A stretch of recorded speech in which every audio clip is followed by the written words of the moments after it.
Hello, friends and listeners, party people. Welcome back to an episode of Party XP. I'm your host, Lakan, and joining me is Jeff. Say hi, Jeff. Hi, Jeff. How you doing, man? How you been? My now former hockey team hired the guy that was in charge of the Blackhawks when the prospect got sexually abused. So I'm not rooting for them anymore. I just thought it was a funny little dichotomy from where we were, where like last time we spoke, where I'm just riding high and you're miserable. Also, our fortunes have changed since the last time we spoke especially about sports. Yes.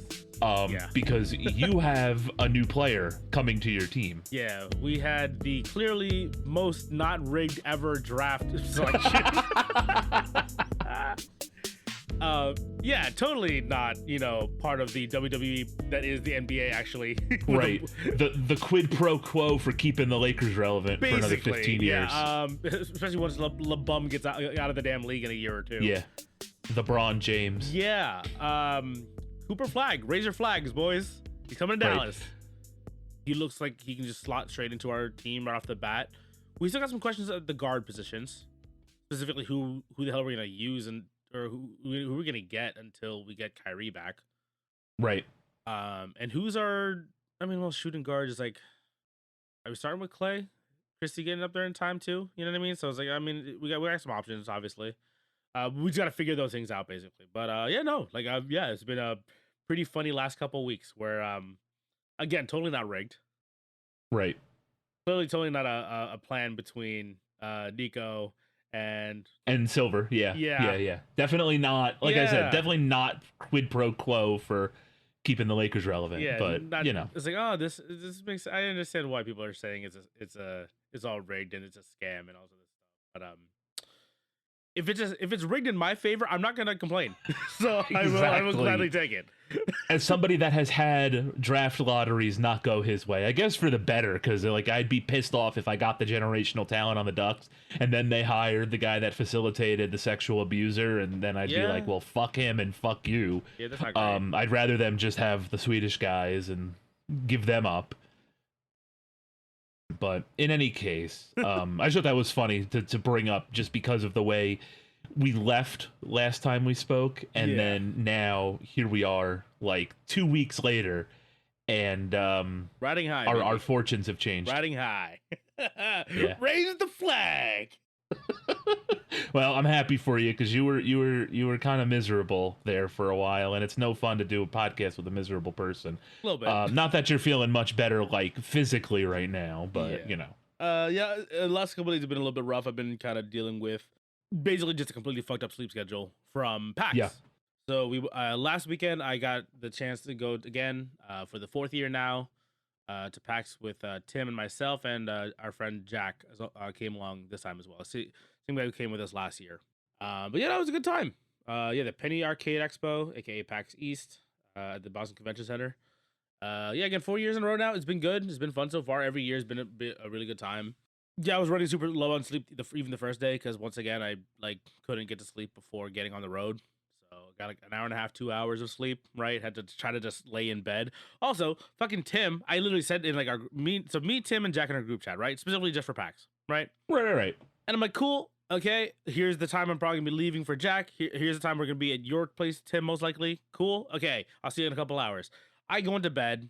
I leave my light on so that way like I don't go to like a full sleep. You know what I mean? And Tim just starts sending me memes at like 9 a.m. I'm like, bro, I told you I'm trying to go to fucking sleep. Like, that I just got off of work like an hour and a half ago. So I was just like, God damn it, Tim! Like, what the fuck? Whatever. It's fine. I literally just shut all my notifications off. Just so I can get whatever I can. You know what I mean? That's great. Hey, listen, he has the need to post, okay? He's like me. I'm a little bit more like understanding, but we have that need to post and to meme, bro. Like you gotta let the bird out of the cage. Here's the worst thing. It could have been like a general group chat one. It's fine. I mute the group chat. I'll check it when I can, right? No, these were directly to me. So it wasn't even muted. It came straight through. So he had like malice and forethought here to send you shit just to fuck you up. Yeah. Maybe he wanted Jack to see them. No, this was straight to me. This was like literally like Facebook Messenger to Facebook Messenger. That was it. It wasn't even to the chat or even to like the rest of our main chat. So I was like, great, thanks Tim, appreciate it. So I got like an hour. I got like an hour, right? And I was like, I woke up to like not even like a full cycle, like a half cycle, right? Oh Jesus Christ! I just text Jack. I was like, hey, start spam calling me at like 11:45. You know what I mean? It's like 11:45 a.m. Just start spam calling me. Like just no like relentless until I answer the damn phone. So the last like hour was just me kind of lying in bed, kind of drifting in and out, like not actually sleeping. So first call I heard from Jack, I immediately heard it. I was like, cool. Well, this is today. Here we go. Yep. So yeah, so I drove up to scoop Jack, and then we drove up to Rhode Island to scoop Tim. But yeah, like the only difference between this year and last year is that we didn't rent a car because now I have an SUV. Mm-hmm. So the only issue though is manual. So I was the only one who was able to drive it. So I had to take care of all driving duties versus last year where we kind of split it up. It must be nice on an hour and a half sleep to have to drive interstate, right? Yeah, great. And I was about to drive through New York because Jack is so close to the fucking G Dubs. So we couldn't even go back to the Tappan Zee. You know what I mean, as an option. Mm-hmm. No, we had to commit to just go straight through New York. So that was great. But it was easier in the beginning because obviously you can just keep talking and chatting and kind of I'm awake at that point because I'm excited, right? Mm-hmm. It's around that like 3 hour mark of like before we're in Rhode Island, where it's like, oh, this is starting to get a little rough. You know what I mean? Mm-hmm. And also my allergies were kicking my ass, or they still are, to be fair. Right.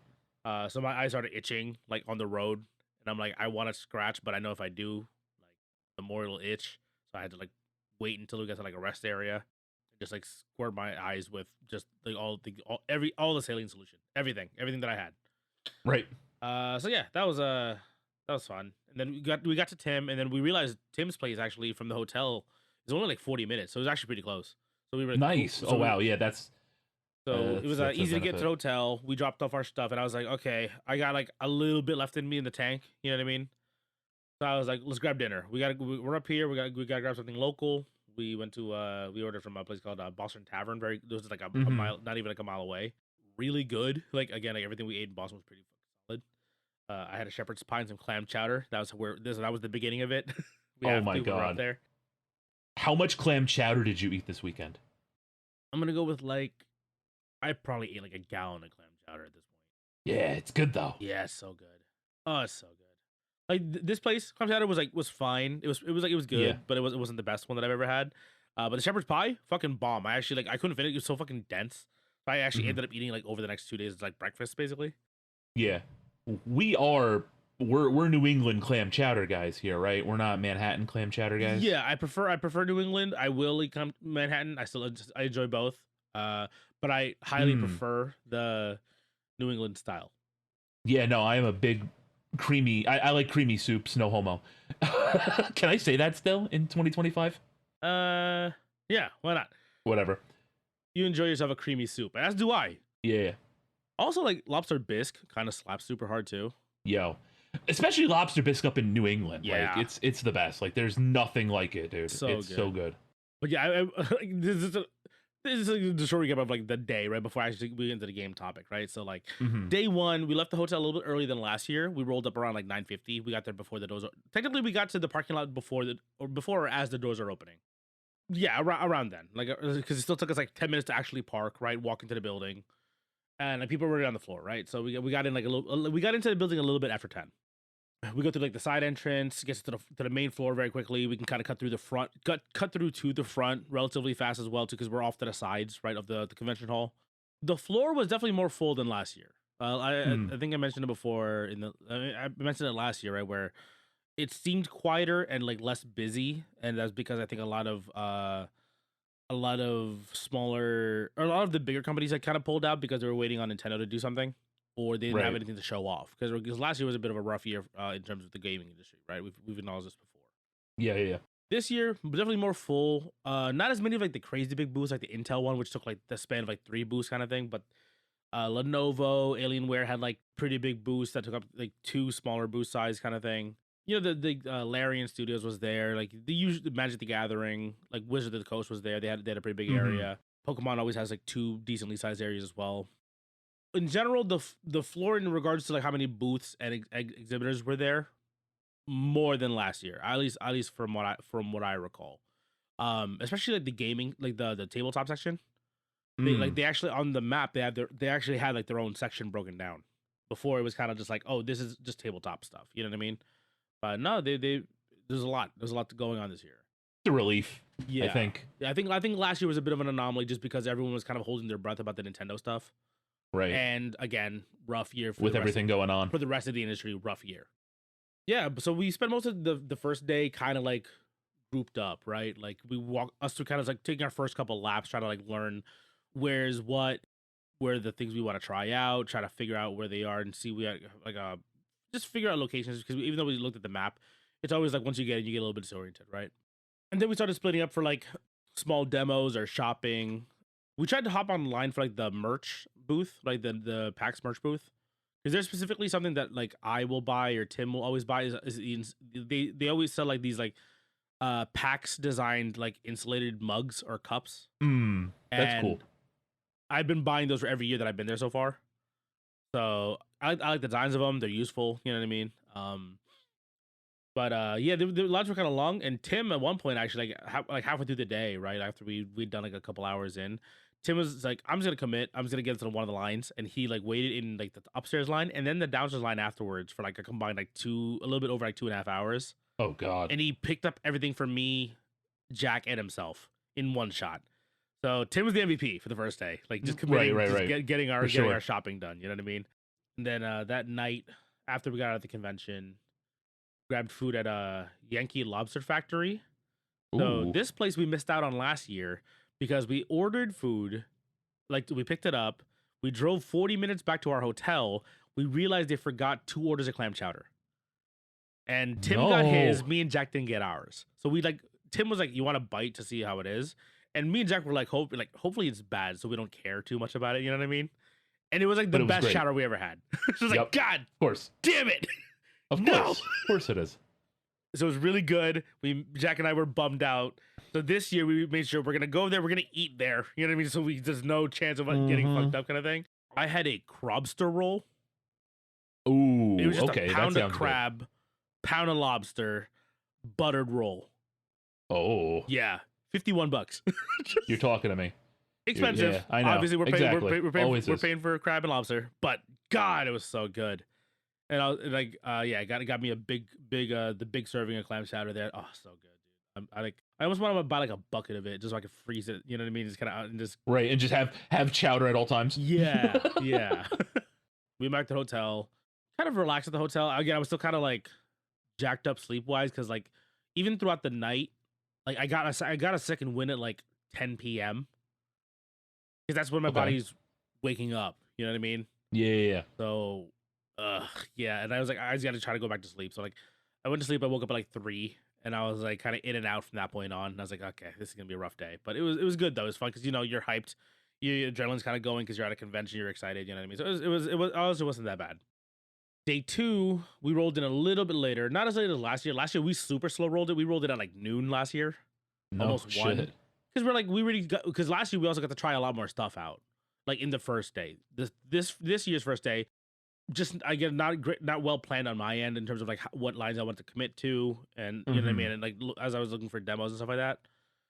So I did a lot more walking around and kind of watching people play instead of like actually getting hands on time with a lot of the stuff. So this year we rolled in a little bit earlier, especially because we know that Friday starts picking up around like 1-2 o'clock because like some kids will leave early from school and their parents will bring them then in the afternoon. So we know there's like a pickup around like 1 to 3, and then there's like a big old swarm of people and kids specifically. We were supposed to get there again earlier, but we took a detour to look for a fucking Dunkin' because we had no food and no coffee. and you're in Boston. Yeah, the only issue is like Dunkin'. That one turn, because it's all highways in that area, right? Added like 30-40 minutes. So we couldn't park in the parking lot. We had to park in the parking deck, which is fine. There's a shuttle that cycles back to the convention center. But it was like we got into the venue around like 11 instead of like being there at like at 10, like we were the day before. But again, definitely busier on the second day than it is on the previous. I mean, that's kind of like how it is for most conventions, right? Thursday's usually pretty light. Friday ramps up. Saturday's crazy, and then Sunday's usually a little bit less than Saturday. Yeah, because you can take a day on Friday. You taking 2 days to go Thursday and Friday versus, taking 1 day to just go on Friday. I think people are more willing to do that. This day, the plan was to commit to more of the lines and wait for demos, right? And also try to get more interviews, because I was able to get one interview the first day. Because nice, okay. And they will be included in this episode. I'm gonna stitch them probably after I actually speak about whichever game I was only able to get 2, unfortunately, because even though the plan was to get more interviews for the second day, it was just busy enough to the point where, like, how like the people who are demoing the game, either if they're like social media or like like the dev themselves, they're trying to talk to the people who are playing the game, try to explain things to them as you play, kind of thing. You know what I mean? They're kind of like, they're kind of holding your hand a little bit and kind of like talking about like, oh, here's why you do this. Oh, hey, check this out. Try doing this kind of thing. You know what I mean? Because there were always somebody trying the game, me trying to get the interview in, and then like more people seeing, people piling up. They're like, oh, this game must be interesting, so they would line up, kind of thing. So he starts doing his pitch, you know what I mean? It's just like a cycle of the dev or whichever person was working the booth, basically. So unfortunately this year I was only able to get 2 interviews, but the ones I was able to get, it worked out for us. At least they were very very nice, and again, I appreciate them for the time of letting me get in there while everything was getting so crazy. We did have a couple things we want to snag at the end of this day. Like I snagged like a shirt, some expansion for a tabletop card game that I like. And then Jack bought a board game the first night, actually. So there was that too. Ooh, what game? He bought Slay the Spire, the board game. Which is fun. It's a 1 to 4 player cooperative. So, which is cool because it's also a board game you can play by yourself. Right. Kind of dope, right? But yeah, no, we ended up playing it actually that night at the hotel when Tim was raiding in WoW on my laptop. So yeah, so again, did a little more shopping. Couple more demos, couple interviews. Mostly the games were in the Rising area. Those games, because those are the ones that are like longer and busier than others, because they're kind of like the ones that are like kind of featured, right? Like kind of like a soft feature from PAX overall. So, by the way, quick plug real fast. Slay the Spire was episode 1 of Party XP. Yes. Please forgive us. It was a long time ago. We are much better. We're slightly better now. Slightly. We're trying. We're trying our best. We're slightly better now. But you could definitely go back and listen to it. Anyway, please go on. So we tried to grab food at a different spot the next night. Unfortunately, I fucked up and I missed a turn because, again, the highways are so confusing there. And we messed up. So it would have been like an hour and a half of change to redirect, basically. Oh my god. So we said, fuck it. We're going back to the hotel. We're all fucking tired, right? It's the first day. We're all like barely, I'm barely running on any sleep. And we ended up getting food from Boston Tavern again, which is perfectly fine because that place is good. So fuck it. Yeah. Yeah. So back to the hotel. Tim was raiding WoW on my laptop. I mentioned that before. Jack and I played this board game. Yeah, it's good. It's really fun. I'd seen it in person, but people were demoing it or playing it at a table, at a different convention. So I never got to try it myself. But it was a good time. It was a good, like, I think our run lasted like an hour and a half. But the thing is, again, at this point, I was fading. Like, I was sitting on the floor, and I was like dozing in and out. So I was, my body was shutting down hard. So apparently, like, after we finished the run, like, we lost the run, right? It's like once one person dies, the game's supposed to end. But there's like a modifier. It's like if you want to play last stand, it's like if one person dies, the other players can try to finish at least the fight. You know what I mean? So apparently after we finished the game, I remember packing up and helping put away a couple things, right? And then apparently I just like fell back and passed out. Like just on the floor, just started snoring. I don't recall that because I woke up at like 2 a.m. on the sofa. So I must have moved at some point. Okay, counterpoint. At least you didn't do that while you were driving. Yes, very true. Again, very rough sleep schedule for the last couple of days, and I've just barely recovered from it. And then day 3, slow rollout because our checkout was at noon, right? We only attended Thursday, Friday. So we packed up our stuff, cleaned up, loaded up the car. We drove up to Quincy Market to have our traditional more chowder and bread bowls. Nice. and a final lobster dish before we hit the road. This time I got a lobster cheese melt. Ooh, So okay. it was 2 thick old pieces of Texas toast, buttered. You know what I mean? Yeah. Lobster, like a lobster grilled cheese, basically. Yeah. There's So good. again whole ass lobster in there, bro. So good. So Good. And then of course another cup of chowder. Had to do it. yes, And then we of swung course. by Mike's Pastry.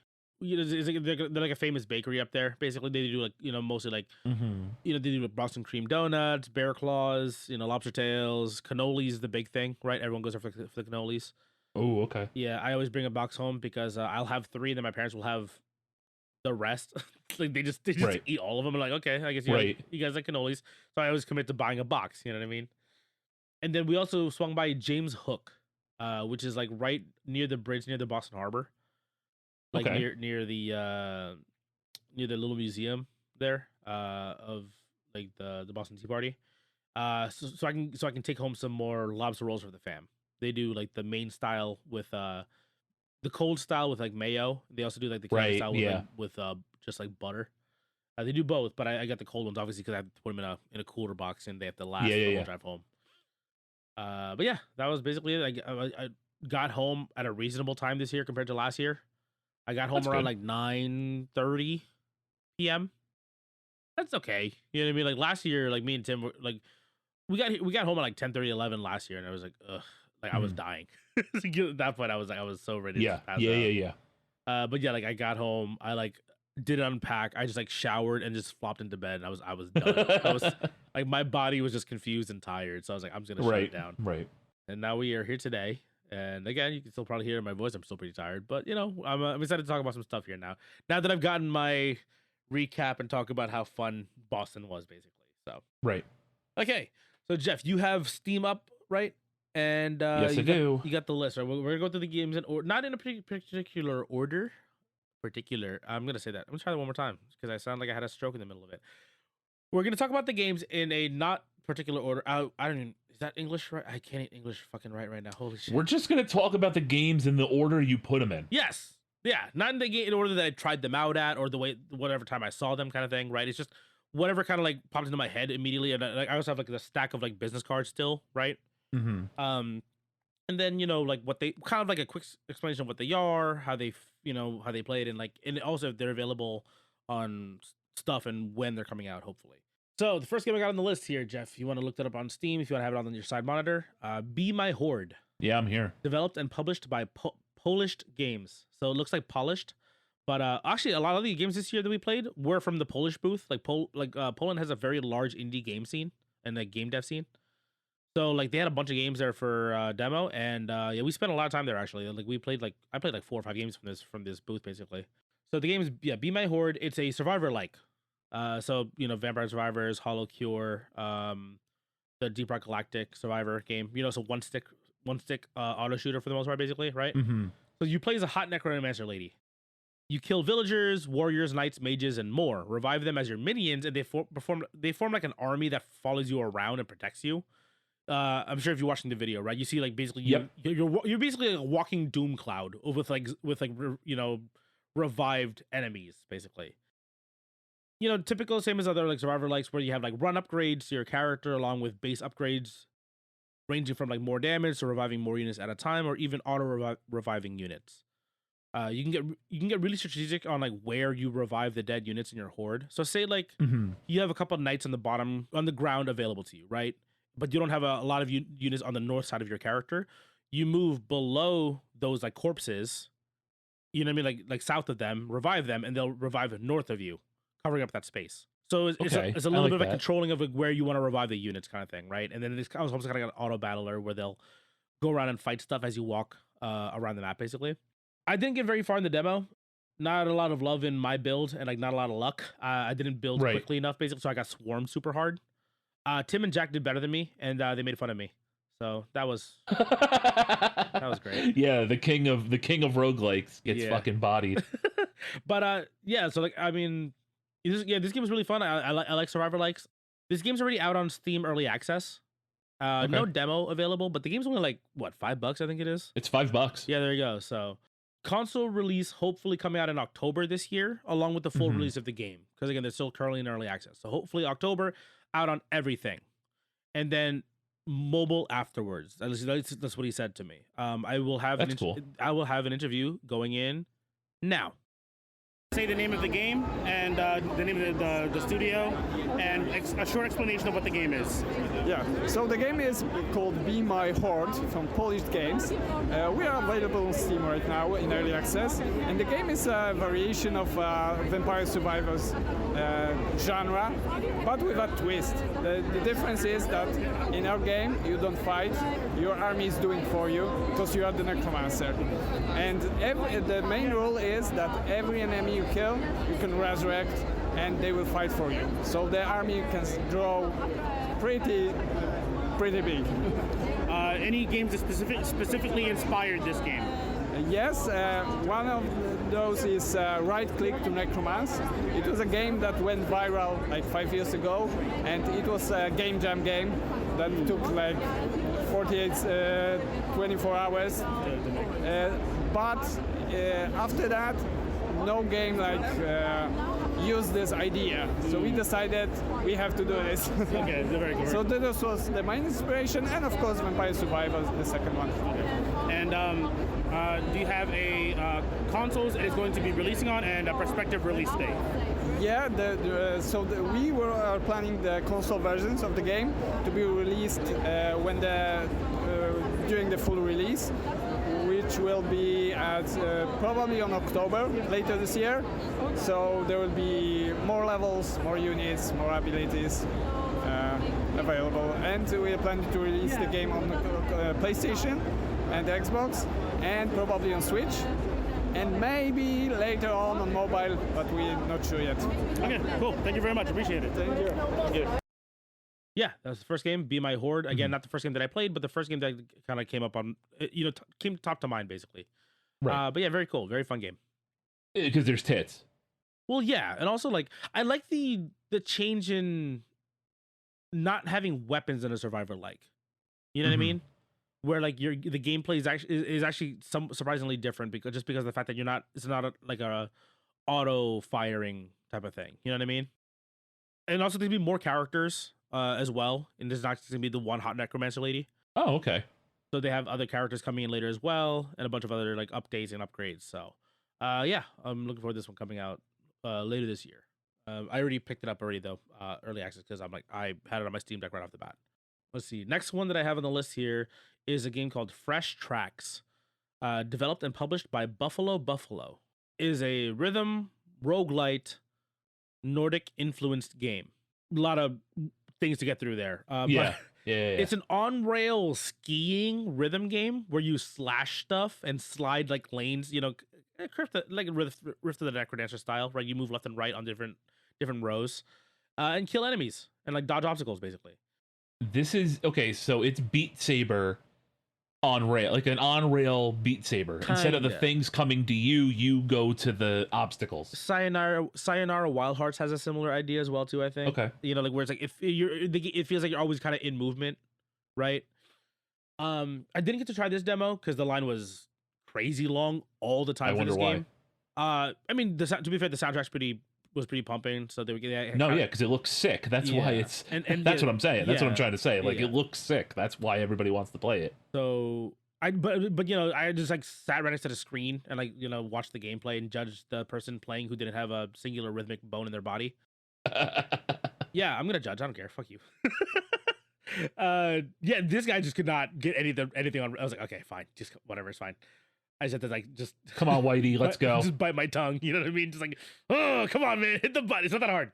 So you pick up resources right in the game as you break stuff and kill enemies, and so there's the roguelike influence there where you have like pick up like run modifiers, and then there are also like there's another currency that is like your different songs and equipment, which is like that's the roguelite element where you can change your base stats and stuff like that. Yeah, more songs are again available as well too if you've already beaten the song or played the song in that area. Yeah. Unfortunately, I was so caught up in it that I didn't actually get to take any pictures of any video because I was just enthralled kind of watching the game. It's very interesting and very visually appealing. Right. But yeah, and then I couldn't talk to these guys were swamped all the time with people, so like they couldn't really put them aside for an interview. No demo, at least. No demo right now, and is currently not out. But they do have listed on their Steam site and on their own website that they're hopefully coming to consoles and PC later this year. So yeah, just pretty, hopefully by the end of the year this game's out, because I do want to try this one out. Next game I got, Don't Wake the Beast. Developed and published by Artificial Disasters. This is a roguelite stealth game.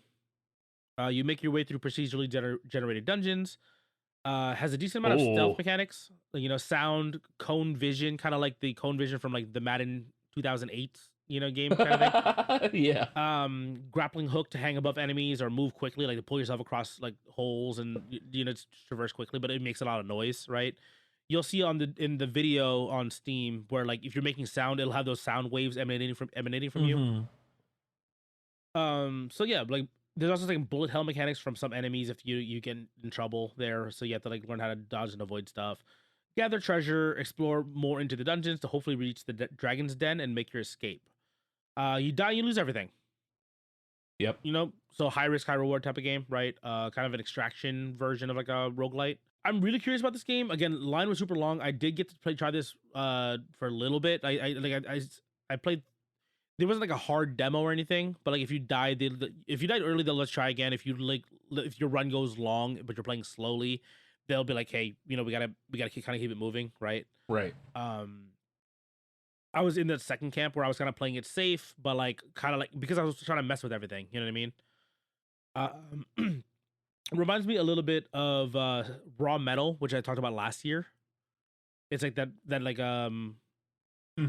top-down stealth game that becomes like an arena fighter, right? When you get caught, in terms of like the stealthing and the collecting of loot and the sound and the light and vision kind of thing, right? It's kind of cool. Pixel aesthetic, very relatively simple. Reminds me a little bit of like the old Legend of Zelda games, right? Yeah, around definitely. The dungeons and stuff like that. Currently no demo, no announced release date. All they have is a wish list, I believe, on Steam, and I'm pretty sure that's still the case. That is the case. Okay, yeah. To be announced, add to your wish list. So nothing at all for this one. Developed and published by Artificial Disasters. I don't know if you mentioned that. I did. Yep. Okay, this game I think is probably gonna be very up your alley here, Jeff. Cyberlich and the Death Cult of Labor. Pronounced developed by Cyberlich Games and Polyhedra Games, and published by Cyberlich Games. Oh shit! You're a chaotic neutral barbarian with a GED. that is with a GED. Yeah, like that's in their trailer on Steam. Cartoon animated style boomer shooter. You're running, sliding, jumping all around, right? Very Quake, that fast hyper speed boomer shooter speed kind of thing going on, right? Oh shit! Yeah. So holy fucking shit! Has that like semi-grotesque, kind of grotesque, like Adult Swim animated style in some cartoons. I was gonna say this is definitely like Super Jail. Yeah, if it was a boomer shooter. That's what I was trying to think of. Super Jail, hyper violent, very grotesque looking, right? Your character's just like smoking a joint, like he's a sloppy burger with a sword. He's got a burger, a joint. Like his lips, code red. His lips like point out from underneath the bottom of the screen. Like it's really like, why do you like your bottom of your face is pointing out? Holy fucking shit, dude! Oh my god, he has truck nuts. All right, they made me a game. This is nice of them. So go ahead and wishlist this one for yourself. Yeah, it's already on there. Yeah. So demo of this had an arena in game. That was the demo for this game. Right? It's basically just like a small arena, and it was just kill as many things as you could without dying. Right? They had like a high score, like a whiteboard. No idea what happened after that. Long line for the really long line for the demo. Was not gonna get a chance to play this thing. Yep. I wonder why. Again, I wonder why. I was standing right next to it, which was really good. So, and I get to see a good chunk of it. So, as of last night anyway, no demo available and no announced release date. I can wait. I have plenty on my list. I can wait. It looks pretty polished already, so hopefully it looks like it could come out like like this year or maybe early next year. But yeah, I'm super interested in this one because again, all they showed was like an arena and like a boss fight. So I just want to see like what's the rest of the game look like. You know what I mean? Like more of the enemies, stuff like that, so on and so forth. Next thing we got up is Hordes LLC, developed and published by Cephalopod Inc. This is a cozy puzzle game. You play as Barry, a mild-mannered minotaur. He realizes his coworkers are being exploited within the depths of a corporate dungeon. So you can manipulate. So he's a security guard from what it looks like. It looks like he has a little badge going on. So you manipulate grid pieces in a 2x2 square, like you rotate them around, and create a path for Barry to basically walk through to the exit. There's like a colorful class of characters, and you continually help them and learn more about them, kind of like the Hades style storytelling, like character storytelling. Yeah. So you get to see people over and over again as you do more of the levels and more of the dungeons. It's a relatively simple concept, but the puzzles have a bunch of hazards you need to avoid as well too. So you have to make sure that you're not moving Barry into a line of danger. And he basically just kind of runs once you like. I think you just tell him how to send it when you're done. Demo will be coming out soon on Steam. Planned release date is in August 2025, so relatively soon for this one. I got handed a business card. I just sat by and watched. This booth was off to the side, but also pretty busy still. A lot of traffic there, so they were able to get a lot of people to come over and try it. So the art style's pretty cute. I'm pretty curious about this one. I'm gonna pull up a couple here that I have on a different set of notes here. Okay, so if you want to look this one up for me, Jeff, look up Electro Bop Boxing League. Developer is Dob, like Dob developer Dob Games. I believe this is the full. Okay. I like where this is going so far. All right. It's like Rock'em Sock'em Robots in like the 1930s or 1940s, right? There's like an electro swing style going on. It's an auto battler. So the robots kind of just do their own thing. And if you see on the screen, like on some of the screenshots, right? There's like 4 abilities you can kind of use to like, you can kind of queue them up, and you have to press like a button in time to prep them. And then you can kind of choose when to use them. You can move the robots a little bit yourself with like Q and E or Q and R or whatever it was. So they move left and right, but for the most part, they're kind of like walking and spacing kind of like normally around each other. There's on each of the grids. So this is 1 player and 2 player. So if you look at the bottom left side, right, you see like there's like arms, legs, and like a heat gauge. You want to kind of maintain yourself right in the middle of it. You see like the green bar above the green circle. There's like, so you want to maintain yourself kind of a little bit in the heat, not too hot, not too cold. Because like, I think you increases your damage and your output when you're in there. And then there's like, the healing rounds, right? Kind of you get the ice pack to your face and all this other stuff, right? But it just shoots like molten metal just to fix up the open holes and missing arms that you lose during the fights here. Just a really cool concept for a game. The aesthetic's dope as shit. You can combine certain weapons together, like landmines and like drones. You know what I mean? Like you can fire them off, kind of thing. You can combine your abilities and stuff like that. Fire lasers from giant robots, and again, like just aesthetically, right? You see like 5-6 scientists or dudes kind of controlling the mechas, kind of thing. This looks pretty cool. Right? Like, this looks pretty sick. It's dope, and they have the music in the trailer. Like, you can hear it. It's pretty sick. Yeah. Ooh, and there's a demo. Yes, demo is available. The game, I think it's actually out at this point, actually. Oh yeah, you can. Yeah, you can it is out. It is out. $15. $15. There you go. Came out last month, like almost a month ago, like the 18th. Yeah, Friday, April 18th. It came out already. So there you go. This was really cool. I got to try it out only single player mode, but yeah, it's fun. Okay, next up, I've got Constance. So Constance. Developed by DVD Unicorns and published by Anshar Publishing. Release date, hopefully 2025. There is a demo for this game. So this is a Metroidvania game. This has kind of like, this reminded me a lot of Hollow Knight.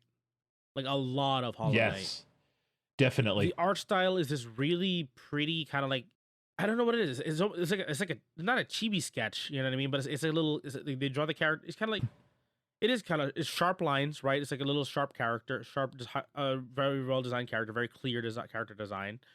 And yeah, you move around, traversal. The controls are super tight for this game.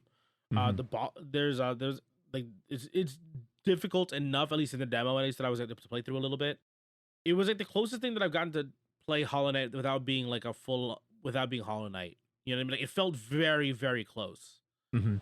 So if we don't ever get Silk Song, you just try this one out. It's fun. It's pretty good. It's fine. Yeah. Again, you know what it kind of reminds me of? It's kind of like if Epic Mickey was a Metroidvania and he was a terminally online girl Okay. instead of Mickey Mouse. Yeah. But the art side, yeah, she like the main character's carrying like a brush, like a paintbrush, thing. So yeah, again, very, very aesthetically pleasing. I enjoy it. Has that kind of moody backdrop that Hollow Knight has, kind of like, oh, it's pretty, but something dark lingers underneath it. You know what I mean? It's a nice contrast with the like the Disney looking character models plus the dark and gloomy backgrounds. Yeah. It's pretty cool. And everything's hand drawn, basically, from my understanding. So that was one of the major points they were talking about when I was there at the booth. So. But yeah, so and obviously like much more colorful. Makes sense, right? Because instead of being Hollow Knight with all the dark blacks and grays and white only, have some more palette color, right? A richer color palette because the main character uses a paintbrush. Yeah, a lot of yellows, reds, greens. Yeah, it's nice. Very warm. It's pretty. Very pretty game. I'd be excited to watch this on like a pimped out PC running at like 60 to 120 frames a second and like. So very cool thing about this one is similar to like Hollow Knight and kind of Souls like actually to a little bit here.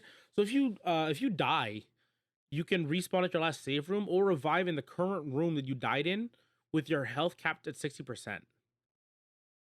So it kind of has that Demon Souls style sub mechanic. So it's like you get the choice to just risk more to get your stuff faster, right? Or just play it safe and go back to the full save room. So there is a demo.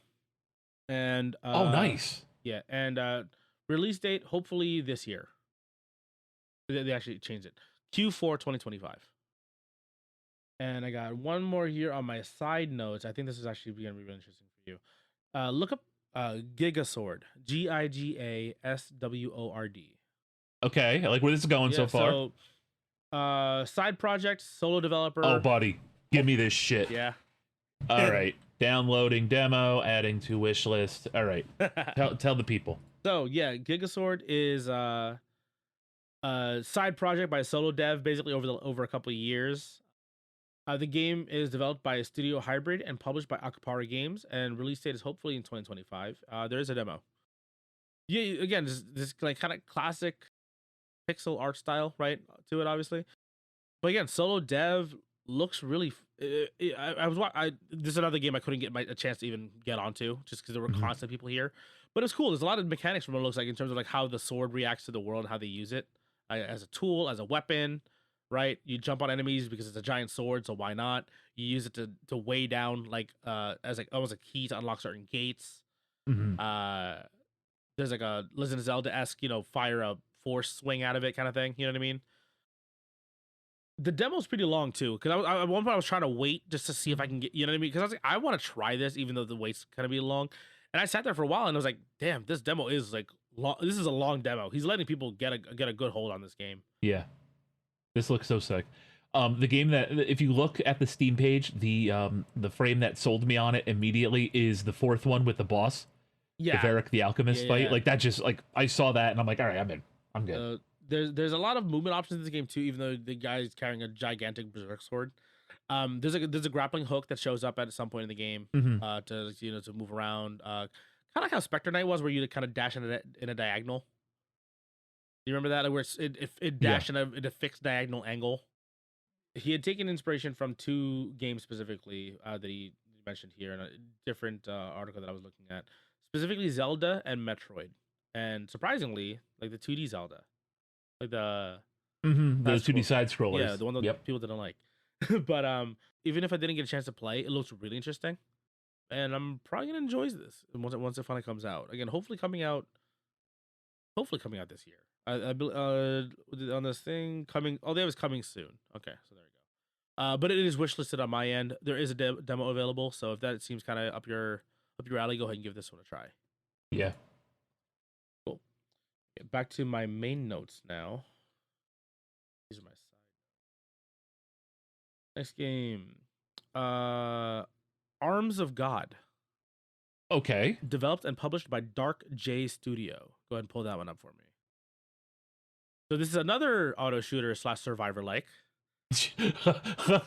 Yo, oh my god. With Doom vibes. Yo. Add to wish list, follow. What's the first thing that points out to you here? Oh, big guy, big gun, paladin-esque, big enemies, dude. I'm in. It's got everything. It's got everything I need. I can be a paladin. I can be a guy with a big gun. I can kill shit, big numbers, loot. What else do I don't need anything else. I'm good. You can wield up to 5 weapons at once. Weapons have multiple specs like damage type, attack speed, like projectile bounces, how many projectiles it actually fires itself. You can throw on modifiers like explosions, lifesteal, knockback, arc lightning. You know, there's like holy damage, regular projectile damage, slashing damage, ice damage, so on and so forth. So there's a lot of like, it's pretty in depth in terms of like the customization stuff here. And then you can combine them. So you can make your giant mallet a shockwave throwing, exploding, life stealing wall of doom. I was already here from the cover. Like, I'm good. I'm already sold. So the demo of this was sick. I don't know the name of the character. He didn't say anything. We kind of just jumped into it. I didn't want to read. But you basically, your main character places a giant cross in the center of the level. And basically, you just time it out. You survive until the cross, like the final wave kind of pumps out of it. And then it absorbs all the rest of the stuff you didn't pick up on the ground. And then that is the end of that level. You are supposed to kill things in this game, like actively. Like, you know, like some people play survivor-like games to like stall and just get strong over time. Right. No, you need to kill stuff and collect currency, the in-game currency, as much as possible. Because anything you don't collect, the cross collects. And guess what? The cross has its own stats and power-ups and can also be wielded as a weapon. So yeah, this game's nuts. The monsters are, you know, range from like little, you know, think of any monster from Doom, right? All the little zombies, the walkers, whatever, and then the bigger guys, big demons. Yeah, kind of like that. No demo, but they do have occasional open beta playtests. Expected release in Q1 of 2026. At least that was from yesterday when I checked it on those. That's good. That gives me time to play a bunch of other shit. So apparently, according to the guy who's running the booth, Tim was the first guy to clear the demo. Nice. And then I played it a little bit. I played it that same day later after him, so I cleared it. So yeah. Look at that, the Party XP guys. Yeah. Lighting up the Arms of God demo. Except for Jack. Jack died, so go fuck yourself, Jack. He's gonna leave a sternly worded comment to this, and he's gonna be like, "That's mean." It's fine. He's gonna remind me that I lost in the Be My Horde one, so it's fine. And he's gonna make fun. He was gonna make funny about the Mavericks until you won the draft lottery. So I will say that one of the screenshots is of the character select menu, and it looks like you play as a Templar that has access to a bunch of different weapons. There's a lot of guns, some swords, a big hammer. It looks like you've got like a buzzsaw on the end of like a gun. Yeah. So that's pretty sick. Very metal. Very metal. So the build that I went with, I kind of explained it a little bit, like kind of threw it out there. So I had a giant hammer was my first weapon that I picked up because of course I picked so you can play as one of 3 different types of characters. Yeah. One just has like a blink / dash. One has a dodge roll, and my guy had a shoulder charge that stunned things on impact. So you have a movement ability. It's not only just walking around with the left stick or the WASD keys. You can press A to dash, right? And then everything else, the weapons just kind of fire off automatically, same as every other auto shooter, right? But they specifically work in range. So if you're not around anything and you have a hammer, you won't do anything. You have to wait until things actually get into range. You have to kind of put yourself into danger. But then so my build, I had a hammer, I had a shotgun, I had a sniper rifle, and then electric like repeater pistol. And then I remember combining I think it was the shotgun. And then the shotgun I had modified to have explosive ammunition and lifesteal. And then dude. I combined that with my hammer. So my hammer just had a giant arc, created explosions. I also threw in also because the shotgun had one extra projectile in its base stat, and then I buffed it. My hammer had an extra projectile. So it basically shot out another wave after I swung the hammer. So I had a wall of death basically every time I just wanted to walk into enemies. This game, and like it's funny because I would just walk in casually, let myself get hurt, but then the lifesteal would just, after killing like 10 things in one swing, I just saw my health just ticking like really quickly back up. So yeah, the builds can get really, really cool with this game. Really, you can get really creative and stuff. Yeah, no, it was a really fun demo. Again, so Tim and I didn't beat the boss by killing it. We timed it out because again, this is before the cross has like a timer on it before it basically ends the level. But again, yeah, me and Tim were the first two people, or at least Tim was the first for according to the guys who ran the booth, and I was relatively close because again it was the same day. It was like not a lot of time between Tim trying it and then me trying it. Yeah, I'm sold. I'm sold. So check that one out. Hopefully that one again. I'm waiting for the next open beta playtest. They have it. I think they have it on their announcements on their page. So if you just want to check them out, just, like follow them so they can post whenever they post open beta. Mm-hmm. Okay, next game. Also, yeah, again, that was another game from that a lot of the games that I tried out were the Polish booth. They're all very good.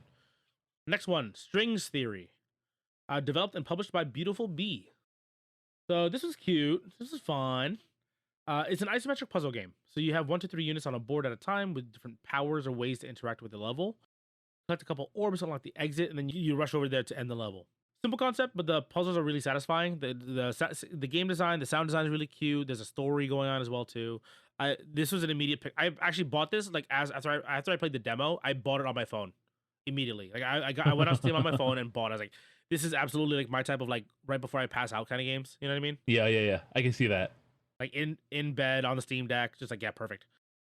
This game has actually been out for a couple years already. But my first time hearing of it, so pretty stoked, pretty interested in this one. I think it's like $8. I think it is. It was on sale, I think, during PAX. So, but yeah, so it's single player or up to 3-player local co-op. And the twist is that only one character can move at a time. So you have to make sure you plan your order of movement and interacting with the map in order so you don't soft lock yourself and have to restart the map over. Yeah, I'm noticing that. Yeah. That it's only like one character moving at a time. That's interesting. So it's cool. It's cute. Again, it's really fun. Has a little bit of like science-y story, like science-y in the storytelling sense. You know what I mean? It's fun. It's cute. There is a demo available on Steam. Again, it's already been out for a couple of years, and I think what's it going for actually now? Because again, I think it had a discount during 15. I think it was. I just clicked off of it for a second. Yep, $14.99. Ready is like my nighttime, before I go to sleep game. It's comfy. Okay, this is another one I was really interested in. Could not get a chance to try this one out, but I just sat there and watched people play. Sigils of Nightfall, developed and published by Two Wedges and Monumental Collab. This is a roguelike deck builder, right? With a dark medieval theme. Reminds me a little bit of like Slay the Spire mixed with Darkest Dungeon. Has this like really dark, like violent, like aesthetic to it. I'm gonna be biased, right? I like Slay the Spire more, at least from like what I've seen from it so far. But I've also spent a lot more time with Slay the Spire, right? So I'm gonna be accustomed to how it feels and pace wise. And also this is a party versus like one person versus everything else, right? But yeah, you play cards for block, for attacking, for starting bleed or weakness on your enemies, kind of thing. So you're doing that. It's like again like a little bit like Darkest Dungeon in that sense. The aesthetic is very much so like Darkest Dungeon, very dark, a lot of like heavy shadows, right? Like deep reds and yellows to kind of like splash the screen in this very violent colorway. Yeah, I'm interested in trying this out. Later down the line because again I wasn't able to get a chance to really play it there because it was so busy. No demo, no release date. It just has coming out soon on Steam. Yeah, so it's Sigils of Nightfall. I'm sure this is somebody's alley, mine basically.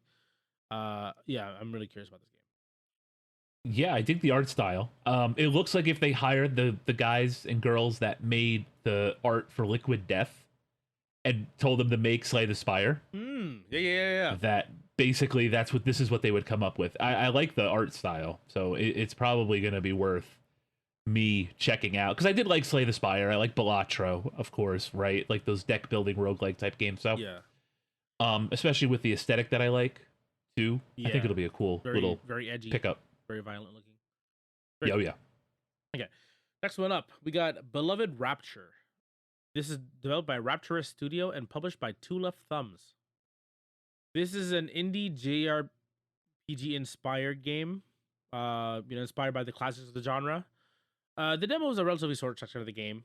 Small team. I was able to get actually a short interview here for this one. Yeah, small team. There, it was mostly one guy who was there at the booth who was manning it for the most part, and I was able to chat with him for a bit, and kind of just shoot shit with him for a little bit. Yeah, really nice guy to talk to. He was talking about he was talking about the music in this game, which that was one of the first things that I noticed was that the music in this game slaps, especially in the section of the demo anyway. The game is in the 30 to 40 hour range for a standard playthrough, so definitely more manageable than the typical 100 hours turn-based RPGs that we've been getting as of late. Mm-hmm. That's one of the things I was chatting about with him about. We were kind of chatting about how we liked, if you think of like Chrono Cross, Chrono Trigger, 30, 40 hours, you're done, right? But it's such a nice, compact 30, 40 hours, right? Or like the Golden Sun games. We were talking, kind of talking about personal faves of the genre, right? Really pretty pixel art and aesthetic. Yeah, I was getting a lot of like Golden Sun vibes from it, like Chrono Cross, Chrono Trigger, so on and so forth, right? The game is already out on PC. I think it came out last year. Yeah, so it came out in early access last year, and apparently just came out officially like this year, like very recent. I think it came out for PAX. So yeah, there we go. And they're also currently prepping to go into the crowdfunding stage for their next game, Robot Rhapsody. Like, he was talking about how the next game is going to be similar in terms of like the pixel art style, but it's going to be a futuristic cyberpunk-y style game, but it's still a turn-based RPG. So yeah, I have it currently on my wish list. Reviews so far have been very positive, 153 reviews. So yeah, very good so far. And again, they're nice guys that I was able to chat to. And actually, yeah, there's gonna be a short interview here. Okay, so what is your name and what is the name of your game? Hey guys, yeah, this is Aaron from Rapture Studio and showing Beloved Rapture. Can you explain your game in 1 to 3 sentences, like a quick rundown of what the game is? Yes, it's a retro-inspired turn-based RPG, available for PC and Steam right now. It's a classic about 30-hour story, 40 hours if you get everything. It's SNES-inspired pixel art, music. It's a very personal and trauma-filled and heart-wrenching story. So, any specific inspirations for your game? Yes, a few. All the classics like Final Fantasy 6 and 7 and 9, Chrono Trigger, the Mana series. Some have mentioned Lufia 2 as well. I haven't played that one, but a lot of inspirations. Anything specifically you want to share about the game, about its development, anything that makes it personal to you guys? It was a very small team of us who made this game, like only about 6 proper developers, including myself. And we worked for 7 years to make it. I was very much a labor of love. It was based on a short story I wrote in my high school years, but I revisited it almost like 10 years later and used my adult self to kind of water the seed and bring it to its conclusion. And it was just really personal to me, and it was really cathartic to finally finish it. It got a good reception, like more than I could have hoped for. So, that's awesome. Yeah, and it's allowed me to move forward and work on games like full time now. So. It's the greatest gift of all, really. That's awesome. An old story from when you were like younger, you're able to kind of bring it to fruition. That's sick. That's awesome. Yeah. Very cool. Platforms that the game is coming out onto? Yeah. So it's on PC right now, primarily, and then Steam Deck. But we are trying to push for a console release. So we're talking to like another publisher who assists with that, because our previous publisher was just PC. Just a few more hoops to kind of jump through to get it on consoles, but we are working on that. So once we can reprogram some of the content, should be able to bring it to Switch and PlayStation, etc. So hopefully maybe mobile as well. Oh, that's awesome. Oh, even mobile. That's sick. That's cool. Very cool. So you said you had it on PC currently. Is it officially released? Yes. Yeah. Okay. And is there a demo available or no? Yes. So there is going to be a demo quite soon, within the next week or so. Okay. We released it in October. There was a demo for 2 years, but we took the demo off for a little bit when we released the game. But it's going to be back now because it's here for the long term. So. Okay. Cool. Thank you very much, man. I appreciate it. Thank you so much. Thank you. Okay, Jeff, this is maybe in your wheelhouse. I'm not sure. Project God Hand. Project with a K, not a C. God Hand? God Hand in one word, yeah. like God Hand, the Capcom game? Yeah. No, definitely not. Definitely not like Capcom. But yes, like God Hand, yes. Developed and published by Anarch Entertainment. It is a rhythm game, but it doesn't matter where you press except for the left and right side. Basically, it's hard to explain, right? So there's 4 slots, right? Like four spots for the notes to pass over, right? This art style is fucking hilarious. Yeah. The characters are pretty funky in this one. Yeah. Press when the note hits the line, you press, right? It's just simple enough, right? Top down, Right. But it doesn't matter which key you press. Just make sure it's on time. And hold on. But button mashing increases how much score you get. Which makes the time window stricter. Like there's some mashing sections, which makes the timing window stricter and deals damage to you if the heat gauge gets too high. So there's a couple different mechanics here going on. So it has this weird balance of like keep the gauge low and make the hard section a little bit more generous, or you risk it all, get the timing window very very tight for more points. Yeah. Okay. So it's kind of like a, and they even like kind of like referenced it even on their own Steam page, right? Like what's the term they use here? Let's see. They say ultimate tool assisted bullshitting keyboard destruction rhythm game. Yeah. So like there's again the typical rhythm game stuff. Notes, holds, notes on the other hand while you're holding on the other hand, so on and so forth, right? And the combinations get a little bit weird because obviously they said they don't care what buttons you press, right? As long as you're pressing. Like technically, like you can see the demo is like, oh, the left 2, then the middle 2. Doesn't matter. As long as you're pressing 2, it counts. Yeah. But of course it'll make it harder if you have more stuff to press while you're holding. So you hopefully you have the coordination to get the rest of the buttons out. That's all kind of is. Again, the music that I played for was pretty fun. I recognize a couple of the names in there on the music list. I'm pretty sure they have a list of it somewhere. These guys were the same guys who made Noise, which was I believe a mobile visual novel bullet hell rhythm game. On like the tablets. I think they also came out on Steam. The demo that I played was pretty fun. I was playing kind of like a medium hard level. The guy next to me was like fully going all out, and I was like, okay, I'm gonna stick to my baby mode here. You know what I mean? Just like, but yeah, no, the guy was like slamming through already. So clearly the rhythm game veteran was enjoying it, and I was having a good time. The music was good on top of it as well. So I think it caters to like a nice middle ground of like hardcore rhythm game people, and then people who are like either not as big on rhythm games or kind of coming back to rhythm games. No demo, but again, early access currently out right now. I kind of want to get back in there and just kind of dive a little bit further and see what's up with it, like kind of see what the finer features are of this game. You know what I mean? I like the muscly cat guy in the trailer. He's funny. It looks funny. Like it looks like a really funny game. Yeah. So I'll try it out. The guys there didn't really take themselves too seriously either. They were kind of goofing around as well too. Right. Yeah, like the main character, I don't know, the main character, whatever. Like she's like this like little lolly with like giant gauntlets. Yeah. But like even the intros, they have like an intro song. You know what I mean? And it's like it's kind of goofy in its own way. But yeah, no, again the music's catchy and I enjoyed it. I enjoyed it when I was there, so I'm gonna probably hop back into it to see what's up. This is what I'm really stoked for. I saw this one on the website the day before. Cappy and Tappy. Developed and published by First Pancake Studios. It is a co-op puzzle platformer block stacking game. One player is Cappy and maneuvering the world and platforms added and removed by Tappy, who is controlled by the other player. Level-based freeform platforming game where Tappy makes platforms in coordination with wherever Cappy needs to go. Spelunky meets Gyromite. I don't know if you remember Gyromite from the NES. Do I remember Gyromite? Okay, please. Cool. So co-op That's my game. Where one person controls the map, basically, and one person controls the platforming. Levels have 3 coins to grab, so there's always that little 100% perfectionist start, right? And a little bit of speedrunning inspired stuff going on as well too. There's even like some timed elements in the map as well. Like sometimes the water's raising, very very typical of like Indiana Jonesy kind of that kind of like Spelunky or like cave diving type adventure-y aesthetic, right? Speedrun friendly.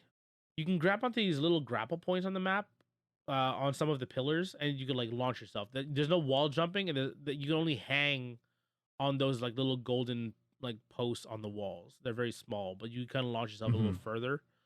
And yeah, that was fun. Demo is currently available on Steam and currently looking to release in 2026. Demo is called Cappy and Tappy: The Demo of Peril, and the main game is called The Temples of Peril. Yeah, and oh yeah, so sorry, I misspoke earlier. I said there's no wall hang. You can kind of like wall hang to slow yourself down, but you can't stay in one place. But you can see him. You see those little gold points on the walls that he's gripping onto? Yeah, that part he can grip onto. And I'm sure you also see the video of the person like dropping all the crazy blocks in like really fast succession. Yes, so, yes. Fun fact: once they're spawned, they're interactable. So, Jack and I were already kind of like Jack and I have been on this extent of playing like these co-op games for like years at this point now. Right. Like Ibn Ob, we were here together, like those games. You know what I mean? We want to get through like It Takes Two, so on and so forth. So if he drops one of those platforms that has like little gold piece you can grab onto, you can do the speedrun stuff by like grabbing it as it's falling still. Nice. And like launch yourself up even faster. So yeah, like Jack and I were already trying to figure out how to break this game when we got there, basically. If you place a block where like a grappling hook / arrow comes out from, it can pull the block like horizontally and helps you traverse sideways. So yeah, it gets really tricky. And hopefully you play with a friend, like a friend who doesn't try to kill you with the blocks. Right. Like Jack tried to do immediately. Yes, of course. Of course.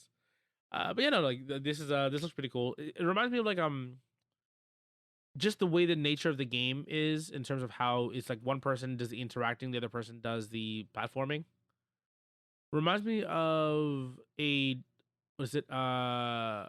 Talking, Nobody Explodes. Like the bomb defusal game. That's your wheelhouse. Where you can kind of take turns in terms of like one person plays the platforming part, and then one person plays the block placing part. And like and to clarify something here, the person who's placing the blocks, they're all like Tetris pieces, and they right. Yeah, the gravity's always coming down, unless they will stop only if they have contact with another piece underneath it. Like it will always fall down. So if there's like it's only water at the bottom, it'll keep going until you hit something with like a floor, basically. And they're randomized as well too, so that's kind of part of the fun of it. Reaction from the map builder, basically. And yeah, so again, you kind of take like in terms of like that Keep Talking Nobody Explodes type of game. It's like, oh, one person does the block placing, one person does the platforming, and then after a short while you can switch over and see how the other person does. You know what I mean? In the swapped roles. So yeah, I think this would be really, really fun. Like I know for sure me and Jack were definitely enjoying ourselves during the demo of it. So we'll probably me and Jack for sure will definitely end up playing this probably for in person, because they're prioritizing the couch co-op aspect here, right? We've made do with like Parsec or like Steam Play, you know what I mean? Right. But like with a game like this, I don't know if we can do any of the cool tech, you know what I mean? Like the harder stuff that we were trying to do. But yeah, definitely interesting to play another co-op game with a friend. Is this anything in your anything for you? Anything wheelhouse platforming style for you or no? Whatever. I'll play it. Just try it out. If you give it to me, I'll play it. Okay. If you're not going to give it to me, I mean, I'm just thinking of my backlog and my wish list and all that. And I'm like, am I ever going to see this game? I don't know. Maybe. If it comes out on Switch, I think this would be a really good game to bring along. You know what I mean? Right. Like it's a really quick and easy pick up, put down, like kind of party, like not party game. You know what I mean? Quick couch co-op game. Next game, Byte Bond. BYTEBOND, developed by DVD Unicorns and published by Ansharp Publishing. Split Fiction meets Portal. So Split Fiction came out very recently, right? And Portal, of course, classic game. Online / couch co-op game where you play as two little guys in a computer to remove a virus from an infected PC. Oh. You roll around like BB-8, right, from Star Wars, the sequel trilogy, which we don't talk about. Right. But you do like little puzzles, basically, right? You absorb electricity, you get big, you dump the electricity into batteries or other points of contact to open up block sections of the map and kind of like get the other person through. You know what I mean? Co-op puzzle solving, basically. Yeah. Again, that's kind of where the Portal 2 kind of comes in, right? I didn't play this game. I watched Jack and Tim play it, and I can see this game getting really, really chaotic because of the fact Yes. that there's a dash, and that dash tackles. So of course, what do? Spend the first 5 minutes trying to beat each other up, and they were just like, dude, people are behind us in a line. You gotta move it along, kind of thing. But yeah, no, it looks really fun. Again, the puzzle solving kind of stuff is really popular, and again, kind of very much so in the game that me and Jack would definitely play. I know that Tim said him and his wife would probably be looking forward to playing this kind of game together. The demo is currently out and looking to release later this year. I believe also they said there's a way to play it solo, but like in my opinion, it's like this just looks like no, this is meant to be played as like a you know what I mean? But yeah, and kind of like isometric in terms of like the way the camera works, but it's cool. Like level based puzzle solving basically. I see some like you see some stuff there with like lasers, kind of like the having those like refractor boxes from Portal. Again, you can transfer electricity between you and your teammate and these other like kind of like capacitors and platforms stuff like that. So to like open gates and doorways. So yeah, again, I like this puzzle stuff. Me and Jack have a history of playing this stuff like this, so me and Jack are probably gonna end up playing this ourselves. But yeah, I think this would be like a fun game eventually when a little man gets a little big enough to play some video games. Be like a fun co-op family game. And last game that I've got here on the list, I have this one. I talked about it last year actually a little bit. A game called Too Many Captains, developed and published by Pixelcast Games. Again, I talked about it a little bit last year. I probably explained it relatively badly, but now that they have a Steam page, they're showing off stills of like the early game interface. The game is still currently in like early development. And they had like a really, really early demo available. And by that I mean it was like 4 controllers were hooked up, so 4 players can play this game, but there was no objectives set up yet. It was more just like here's 4 panels, so you can mess around with it, kind of thing. So like I said before, it's imagine like a 4-player multiplayer shared screen experience, right? But you can move the intersection of that screen up, down, left, and right to expose more of a board for the other teammates to interact with. And on that screen, there's a crap ton of shit to interact with. And he said basically you're basically on a spaceship. You can launch yourself into space. You can travel around. There's a map in there and everything.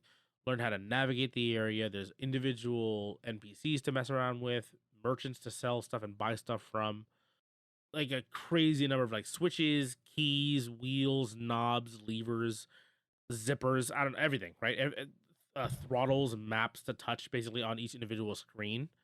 There's like full on economy in the game basically. Again, like not localized, but yeah, there's been more and more stuff basically for it to see, and I'm just really interested to see how this game continues to develop.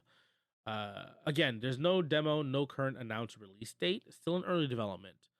But they do have a Discord if you are interested in this game or curious about this game, where they share updates and actually they could receive input from the participants there of people who are interested in the game. And they might be doing like small testing rounds, from my understanding. But yeah, Too Many Captains. Nothing really so far yet, for sure. Or nothing released out yet for anyone to try on yet.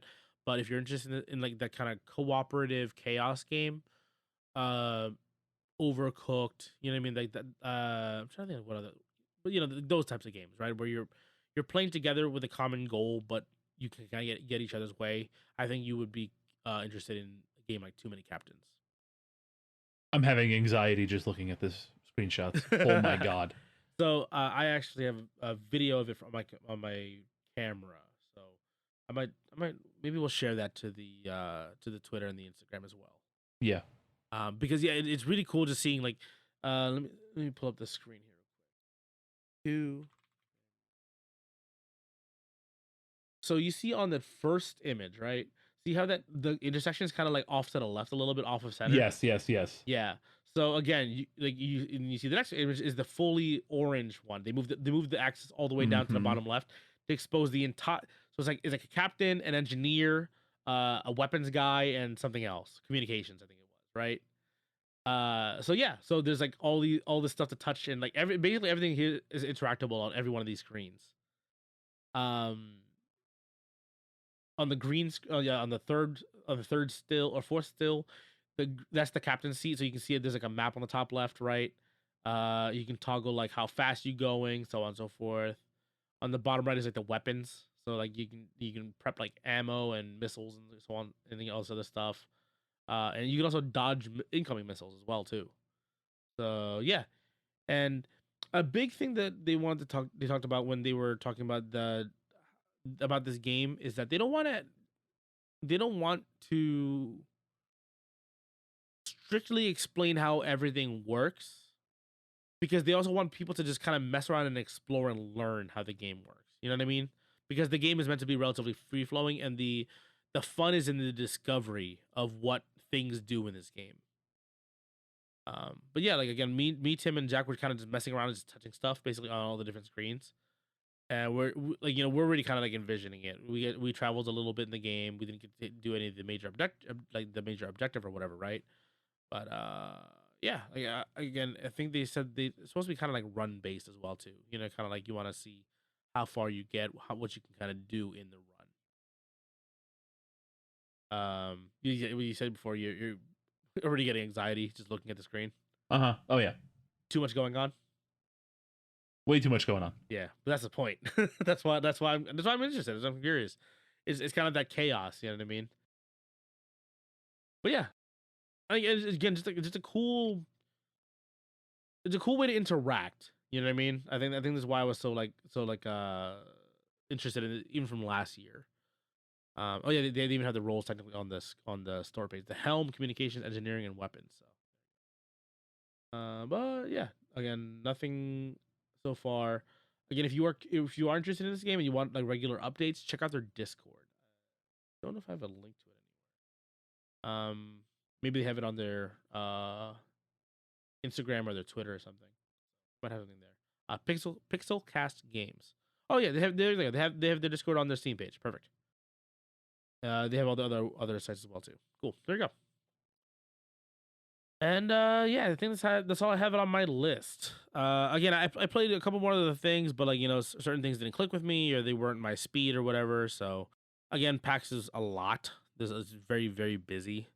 So I kind of like I try as much stuff as I possibly can. I try to keep an open mind, right, and try everything, even if it's not in my particular genre. But there was just so much that I got my hands on, and it's just like hard to remember like specifically what I did really look forward to or what did I really enjoy right off the bat. Versus games that were like, I don't want to like say anything yet because like it's still kind of early development. You know what I mean? It's a little bit rough around the edges, but like there's definitely something there for a lot of these games. There's always something there for everybody. As I said before, I would like for you to come through eventually to one of these years, right? Hopefully when Little Man's a little bit bigger. I would love to. I would really love to. Especially if you want to, like, if you want to do more interviews and stuff like that, like, I can secure us some stuff, probably, going into that. So I'd really love to come and just experience everything. I haven't been to a con in so long that, like, yeah, it would be nice to just be around people, a lot of people again, with a shared goal. What's the last con you went to? Anime Next. No, not Anime Next. Anime NYC. 2021? 21 or 20. What? Yeah, it had to be 21 or 22. Yeah. That was a while ago now. Yeah. But yeah, man, it'd be good. I think, like, again, like, just because the reason why I like PAX so much is because it is so hands-on. You know what I mean? Mm-hmm. Versus just being like, oh, cool, look at stuff. You know what I mean? Kind of just walk around. Like, don't get me wrong. There's still a place for that, right? At New York Comic Cons, NYC, even like smaller conventions, right? Like Anime Next or Anime Boston, so on and so forth. But here, because it is so like focused on you as an experience, you know what I mean? They want you to try stuff. It just makes for like an ideal convention for me in regards to like, especially because this is my shit. You know what I mean? Like, I love video games, though. I like trying stuff out, talking to devs and stuff, and trying to see what's coming up new, like later on down the line. So, yeah, I had a really, really good time this year. Still kind of feeling it, a little bit tired still, but yeah, I had a good time. And I think I got my hands on a lot of good stuff here. Unfortunately, I didn't get to see any of the celebs this year that I did last year. Right. I remember last year I found a couple YouTube people. The year before that, same thing. Wolf Den was there this year, but he was doing a meet and greet on Saturday. We were leaving on Saturday, so I didn't get to see him. A couple other people as well too. They had some really there's some people there as well doing signings and stuff like that. Jack was trying to get something signed from I forgot exactly. I remember he was stoked. But yeah. Anything else? Anything that particularly jump out at you? Yeah. Hang on. Let me see what was on. I put on my wish list because there was a bunch. Date added. Yeah. So like the Project God Hand game, I was excited to see. I put Sigils of Nightfall on there. Arms of God, of course, I think was my favorite of the bunch. And then Giga Sword and then Cyber Lich is on there too. So those are the 5 that I'm kind of going with. And then I downloaded a few of the demos. I downloaded the Giga Sword demo. I downloaded the Constance demo. I downloaded the God Hand early access that you bought. So we can put something together there, and I'll try them out. Luckily, a couple of these have demos already, so you can go and get your hands on some of these too, especially for you, Jeff, and you, the listeners. So if you guys got to this point, thank you so much for listening. Really appreciate the support. Give us a share, leave us a review, leave us a like, share us with your friends, family, your grandma. We're on all the audio streaming platforms, and we'll be doing some more stuff here, especially now that I'm back from PAX. I'm actually around now, and we hope you guys enjoyed, and we'll see you guys in the next episode. Take care. See ya.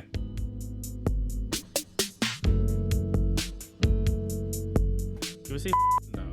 That's still no, beat that. Okay. Are you kidding me? Got it. I might just be, are you kidding me? I might just be. Honestly, I feel like should be back. That should be fine.